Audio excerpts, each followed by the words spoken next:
Muchas gracias, muy buenas tardes. Primero a los aquí medios de comunicación presentes y los que nos transmiten, por supuesto a la comunidad en general, para informarle la situación actual de la infección respiratoria aguda COVID-19.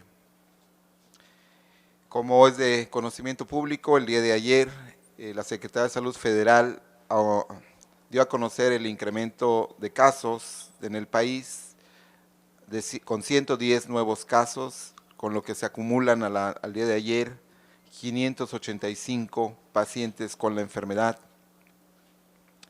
42% de los casos que ayer confirmaron tenían el antecedente o cuentan con el antecedente de haber viajado a áreas de riesgo y 64 son contactos que no viajaron fuera del país, lo cual por supuesto es un indicador del comienzo de la transmisión a nivel comunitario. No obstante lo anterior, de los 568 casos confirmados, 70% continúan siendo importados y ya hay casos en todo el país. Solamente Tlaxcala no había confirmado casos. Hoy los 32 estados del país tienen casos de COVID-19. 88% de los casos, que son 503 pacientes, son casos leves, que es bien importante que vayamos entendiendo esto en nuestras casas, cómo se comporta clínicamente, y el padecimiento en la mayoría de sujetos es de forma leve. 35 de los sujetos han sido hospitalizados, pero se encuentran en condiciones estables, y 18, 3% de los casos son graves. La mediana de edad de los casos es de 41 años, es una población relativamente joven. 58% ha ocurrido en varones y el resto en mujeres. Además, el día de ayer informo a la comunidad que se confirmaron 2 defunciones adicionales, completando a la fecha 8 muertes por COVID-19 en el país. Las muertes han ocurrido en la Ciudad de México, 4 de ellas, 2 en Jalisco, 1 en Durango y 1 en San Luis Potosí. De las 8 muertes, 7 han sido en varones, en hombres, y el resto en una mujer. La edad de estos pacientes oscila entre los 41 y los 74 años de edad. Y un factor muy importante que debemos comenzar a entender es que esas defunciones ocurrieron en personas que tienen al menos un factor de riesgo, que son los padecimientos crónicos. Todas las defunciones han tenido padecimientos crónicos, particularmente diabetes e hipertensión arterial. Así, México está en la fase 2 de la epidemia. La Organización Mundial de la Salud ha confirmado 462,684 casos de la enfermedad en todo el mundo. 18% de ellos ocurrió ya en China. Italia es el segundo país y ya en tercer lugar se encuentra Estados Unidos. Cuarto lugar España y quinto lugar Alemania. Esos son los 5 países con más transmisión de la enfermedad. En América se han registrado 75,000 casos. Estados Unidos tiene 63,000 de ellos. Canadá 3,409 y Brasil 2,433. En América Latina, 33 países han confirmado casos. Los que más volumen tienen son, en este orden, Brasil, Ecuador, Chile, México y Panamá. A nivel mundial, esta enfermedad ha provocado la muerte a 20,834 personas, lo que implica que 4,5% de todos los enfermos fallece. En Italia, la letalidad es del 10%, es decir, 10 de cada 100 enfermos fallecen. En España 7%, en China 4% y en el resto del mundo 2,5%. En el estado de Sonora, le informo a la sociedad que el día de ayer no tuvimos casos confirmados, por lo que nos mantenemos con 8 casos de la enfermedad en el estado, 3 de ellos en el municipio de Hermosillo, 3 en Cajeme, 1 en Abojoa y 1 en Guaymas. Hemos estudiado mediante pruebas de laboratorio a 125 personas sospechosas, 72 de ellas ya fueron descartadas por pruebas de laboratorio, 45 se encuentran en proceso y hay 8 casos confirmados. Además, en los 2 últimos días hemos monitoreado a 236 personas que han tenido el antecedente de viaje a áreas de riesgo. El día de ayer hemos tomado 9 muestras de casos sospechosos a personas que tenían antecedentes de viaje a regiones de riesgo. Hemos continuado con las acciones preventivas y tan solo en el día de ayer hemos revisado a 9,800 pasajeros en centrales de autobuses, aeropuertos y garitas del estado. Hemos continuado con las acciones preventivas mediante gel alcohol y educación comunitaria. Informo a la comunidad lo siguiente: esta mañana hemos tenido una reunión muy productiva, muy fructífera con las instituciones de mayor prestigio académico del estado de Sonora, que incluyen a 4 en este momento: la Universidad de Sonora, el Centro de Investigación en Alimentación y Desarrollo, el Centro de Investigaciones Biológicas del Noroeste y el Colegio de Sonora. El resultado de esa reunión será trascendental para generar conocimiento, medidas preventivas, desarrollo tecnológico y promoción de la salud para los sonorenses. Las 4 instituciones formaremos, junto a los servicios de salud de Sonora, una alianza para contener del mejor modo posible la inminente llegada de la epidemia al estado de Sonora. Insistimos en este último mensaje: el distanciamiento social, en tanto no exista vacuna específica ni tratamiento que modifique el curso clínico de la enfermedad, es la mejor medida para mitigar la transmisión entre los humanos. Pues si lo hacemos con responsabilidad, con conciencia colectiva, haremos que el impacto se mitigue al menos 50%.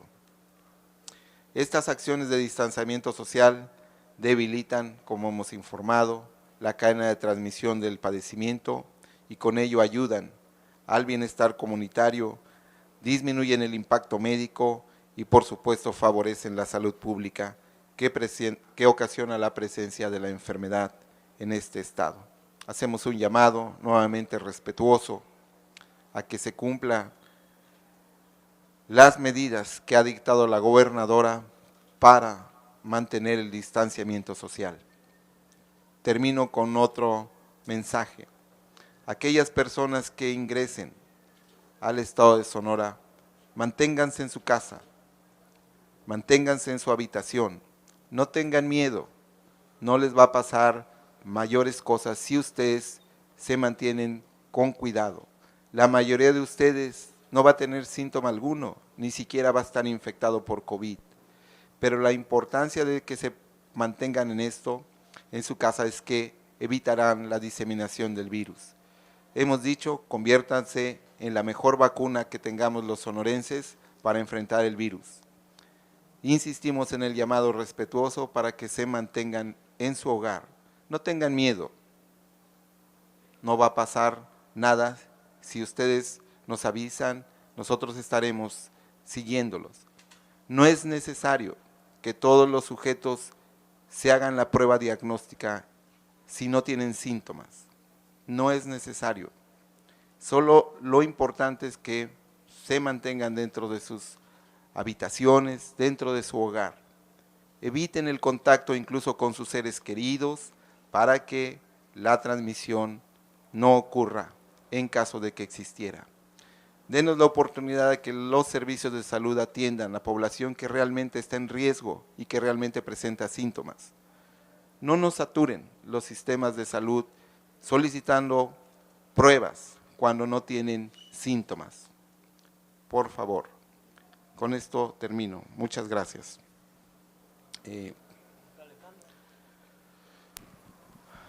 Adelante. Okay.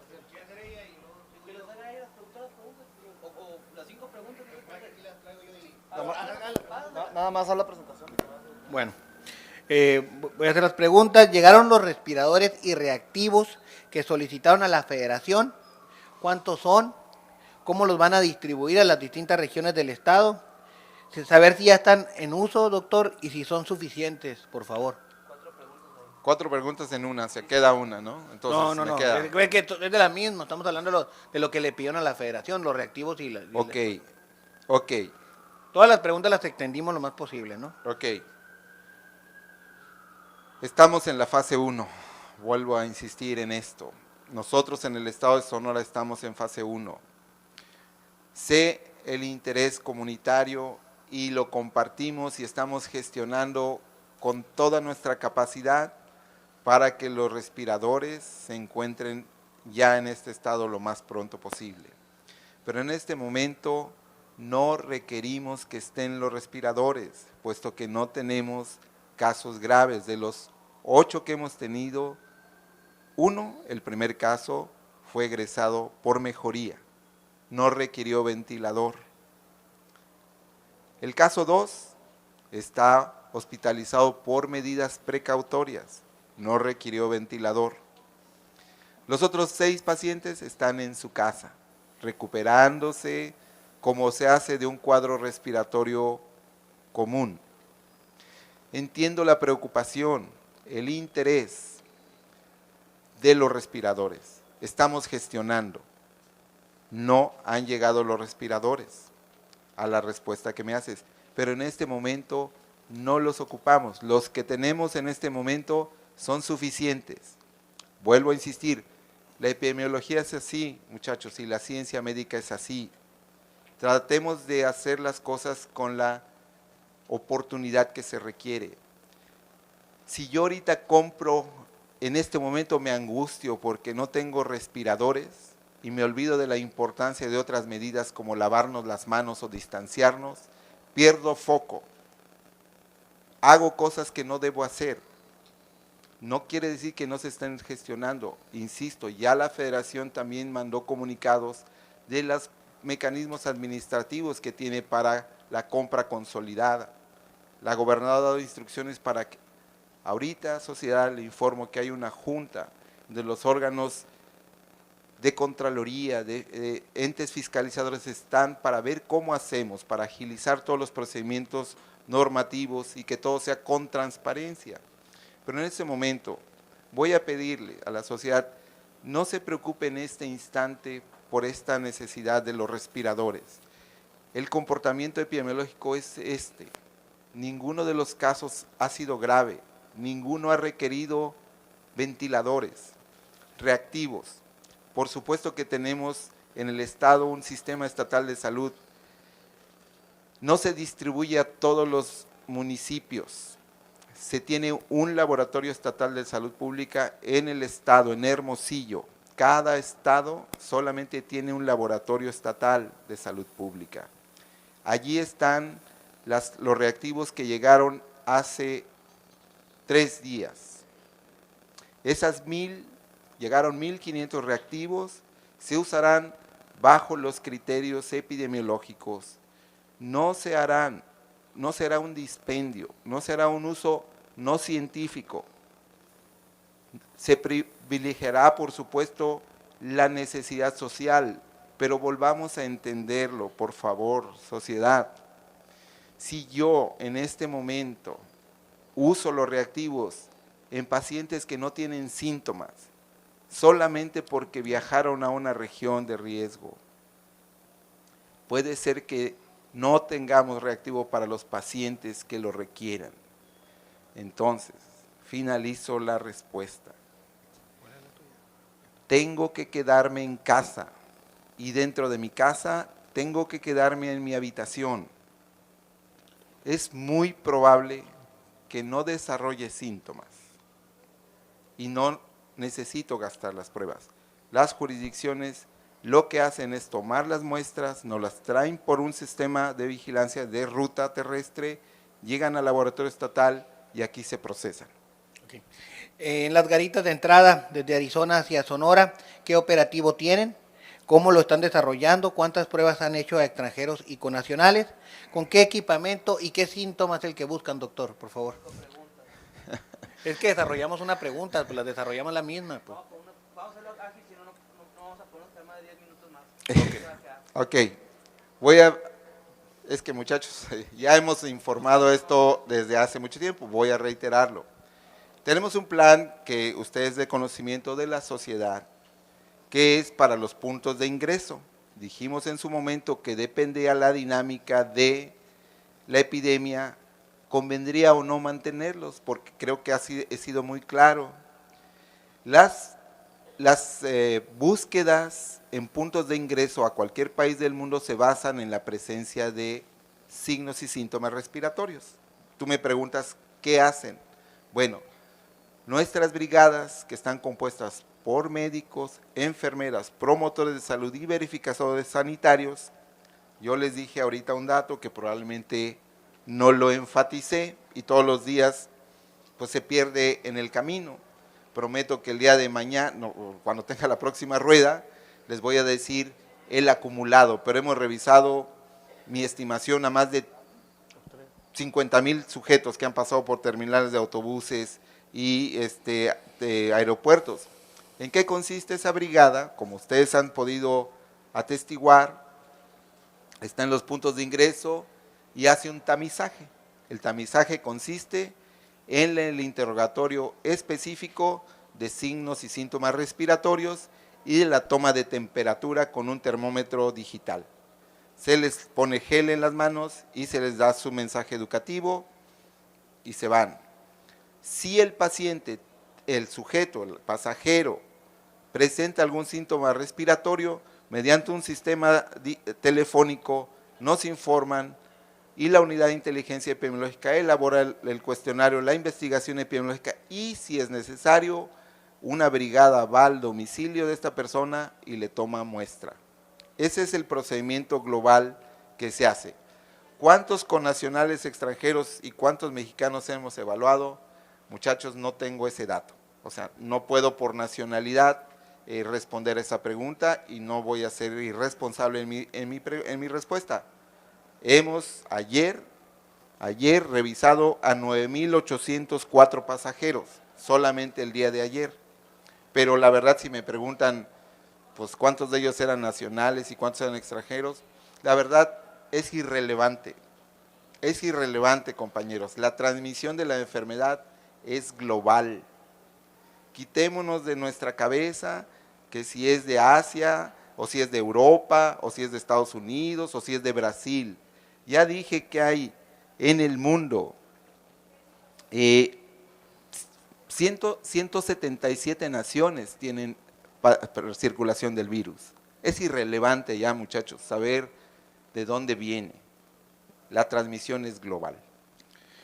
Médicos pasantes que hacen su servicio social son la primera línea de contacto con los pacientes. Se van a reforzar las medidas de seguridad, se les brindarán los insumos para lo que viene. Muchos de ellos están en comunidades marginadas.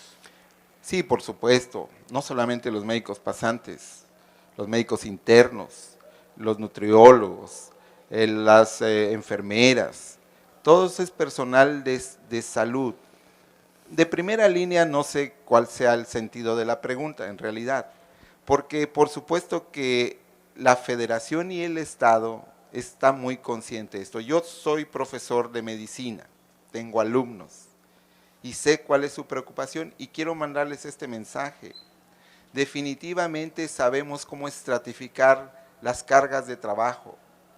Por ejemplo, sabemos que cierto grupo de personal de salud estará en mayor riesgo. No será el mismo riesgo el personal que labora en un hospital pero que toma datos al intensivista que va a poner el respirador artificial. En los médicos becarios, los pasantes, por supuesto que son una parte del equipo de salud. La medida fundamental es la protección personal y ya la Secretaría de Salud ha hecho un esfuerzo titánico para llevar insumos a cada uno de esos lugares. Pero también es importante que sepan que ese personal de salud está comprometido.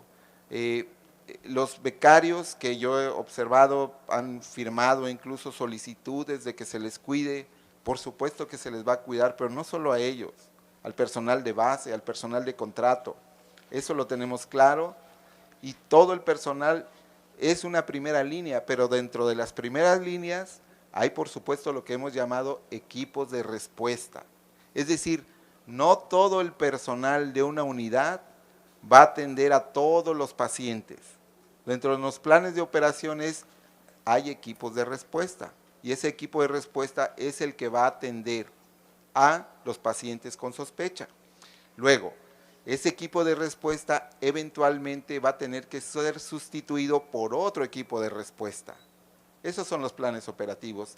Un mensaje de tranquilidad a los pasantes, a los médicos internos.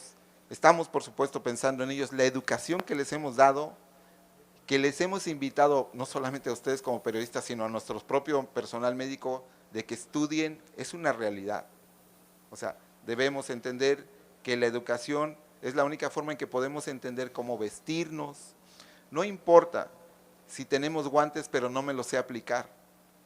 No importa si tengo cubrebocas, pero no me los sé poner. Es fundamental que es un mensaje para los pasantes, médicos, becarios, de todos los niveles. Es fundamental contar con el equipo, pero una parte de su responsabilidad también es que aprendan a vestirse, que aprendan a quitárselo. Es fundamental esas cosas. ¿Qué ha pasado con los contactos de los últimos 3 casos confirmados, sobre todo la pareja de Obregón, que empezaron a desarrollar los síntomas una semana después? Los hemos seguido, por supuesto que todos los contactos que hemos tenido. Te informo, por ejemplo, que hay 160 contactos en monitoreo, o sea, no solamente los 2 casos de Obregón, es un trabajo bien arduo que hacen los equipos de tierra, de epidemiología. No tenemos ninguna evidencia de que cuando lo tengamos, sin duda alguna se las comunicaremos de inmediato, que alguno de los contactos es positivo. En este momento ninguno de los contactos, insisto, 160 en total, de todos los contactos que hemos estudiado, están bajo monitoreo.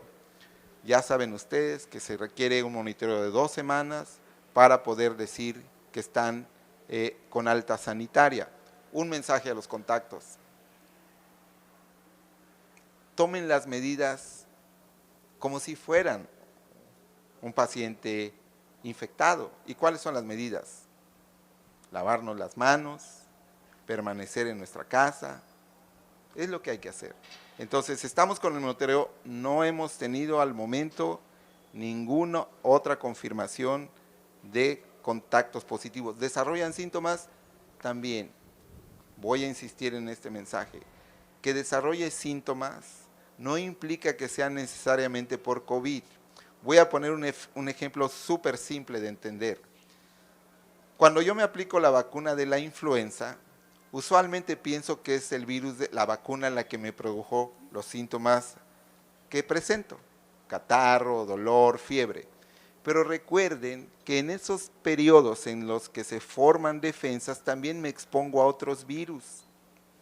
Voy a repetir que no necesariamente que yo desarrolle síntomas, aun siendo contacto de un caso, implica que es por coronavirus, sino por algún otro agente respiratorio. De eso nos estamos encargando nosotros. Comunidad, estamos siguiendo el monitoreo de cada uno de los contactos, pero, insisto, ayúdenos estos contactos, quédense en casa, son los que mayor responsabilidad tienen para protegernos al resto. Muy bien, doctor, por acá. La última, hace unos momentos por redes sociales se difundió un audio alertando a la comunidad y diciendo que al menos 20 pacientes en cada hospital, pero decía algo muy importante, que a lo mejor en 3 hospitales, 2 de aquí de Hermosillo y uno en Ciudad Obregón, se podrían utilizar para concentrar a pacientes con COVID. ¿Sería tan descabellado esto o se ha estado platicando? No, de hecho la próxima semana, no la próxima semana. A ver, el plan de operaciones, que a lo mejor hasta algún día tenemos una rueda de prensa específica para plan de operaciones, significa que debemos identificar una red estratégica de hospitales. Como en cada ciudad habrá una red estratégica de centros de salud, fíjense bien, la idea es que no tenga que trasladarse el sujeto desde Navojoa hasta Hermosillo, sino que haya un centro de referencia en el lugar geográfico más cercano. Entonces, Ciudad Obregón. El centro del estado, el Valle de Empalme y Guaymas, y que además se expanda, porque por supuesto, en su momento, el Instituto Mexicano del Seguro Social va a tener que hacer este plan operativo. No es descabellado, así vamos a trabajar. Hermosillo deberá atender a toda la región serrana del estado, la costa de Hermosillo, como unidades de referencia, se llaman unidades de referencia, en donde ese equipo de respuesta debe tener, y estamos privilegiando en el sentido de que la mejor capacitación, el mayor número de equipo de protección personal, ventiladores y así. ¿Por qué? Porque también hay un tema importante que ahora mando este mensaje a los directores de hospitales. No se trata tampoco de movilizar demasiado a los pacientes. ¿Para qué? Para disminuir la capacidad de viaje del virus desde una ciudad hasta otra. No sé si me explique técnicamente. Evidentemente, en el caso del Hospital General del Estado de Sonora, será nuestro hospital de referencia de máximo nivel. Si el paciente crítico que requiera ser enviado porque aunque esté en el lugar más alejado del estado y requiere llegar aquí, se buscarán todos los mecanismos que haya que buscar para que esté aquí en el hospital de referencia. Pero la idea es que no solamente este modelo sea para hospitales, sino para centros de salud. La siguiente semana estaremos ya anunciando formalmente cuál será, en el caso de Hermosillo, el que vamos a llamar Centro Ambulatorio de Atención de Pacientes COVID, porque no todos los pacientes requerirán hospitalización, hemos dicho, y entonces ya estamos trabajando en eso. Entonces no es descabellado y eso estamos trabajando. La última. Doctor, ya Hospital San José colocó unos consultorios externos para atender a las personas sospechosas por COVID. También el Hospital Cima colocó una área para atender a los pacientes que tengan sospecha de tener este virus. Entonces, ¿cómo ustedes han comentado ya varias veces que van a hacer sinergia con las áreas o las áreas de salud privadas? ¿Cómo van a controlar eso para que no haya desinformación o no haya casos que se queden aislados, casos confirmados aislados? ¿Cómo se van a coordinar con las empresas privadas de salud? No entendí, casos aislados privados. Que queden, por ejemplo, que hay un confirmado y que cómo van a tener ese control para que ustedes estén enterados de todos los casos. Bueno, porque hemos dicho que el sistema de vigilancia epidemiológica está conformado no solamente por instituciones públicas, sino por la Asociación de Hospitales Privados. De hecho, ahorita en la Junta, si ustedes pueden atestiguar, ahí está el presidente de la Asociación de Hospitales Privados. El sistema de vigilancia epidemiológica, voy a reiterarlo, está muy probado. El hospital X, Y o Z, para no decir nombres de los hospitales privados, tienen epidemiólogos que nos notifican bajo un sistema de vigilancia epidemiológica la probabilidad de que tengan un caso sospechoso. Si cada hospital privado tiene su sistema de triage, de selección de pacientes, perfecto. Ellos, por norma oficial mexicana, tienen la obligación, pero ahorita la solidaridad de informarnos, tengo un caso sospechoso de tal colonia, este es el nombre, este es el expediente, quiero que me hagas la prueba. Ok, el sistema de vigilancia epidemiológica entonces se activa para buscar a los contactos. Así funciona en todos los padecimientos de interés epidemiológico. Vuelvo a insistir, no solamente para COVID. Cada hospital, de acuerdo a sus recursos, establecerá las estrategias para el triage, para identificar tempranamente a pacientes. Ya he dicho que nosotros estamos trabajando en la unidad que será Centro Ambulatorio de Atención a Pacientes COVID. No tenemos en este momento el plan de montar una carpa fuera de cada hospital, no es esa la idea. Cada hospital tiene también un sistema de triage por sus áreas de consulta externa. Cada institución, compañeros, está haciendo lo mejor que puede con los recursos que tiene. No sería razonable que todos los hospitales trabajaran bajo el modelo de carpas, por ejemplo. No es posible, porque lo que nosotros como instituciones públicas tenemos, a veces no lo tiene la iniciativa privada. Les pongo un ejemplo. Las pruebas diagnósticas, el único laboratorio de referencia es el laboratorio público y no los laboratorios privados. Entonces se trata de hacer esas sinergias, pero bajo el mismo modelo. Insisto, el sistema se detona cuando un médico identifica un caso sospechoso, nos habla y entonces se hacen toda una serie de acciones que ya la verdad sería un poco cansado repetirlas.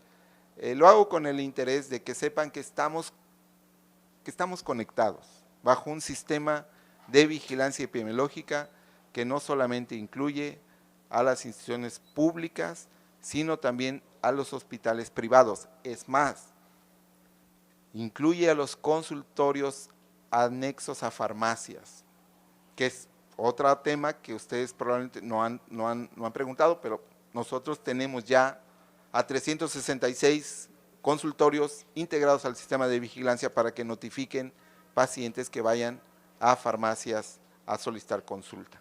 Entonces, muchas gracias, muchachos, les agradezco mucho su tiempo.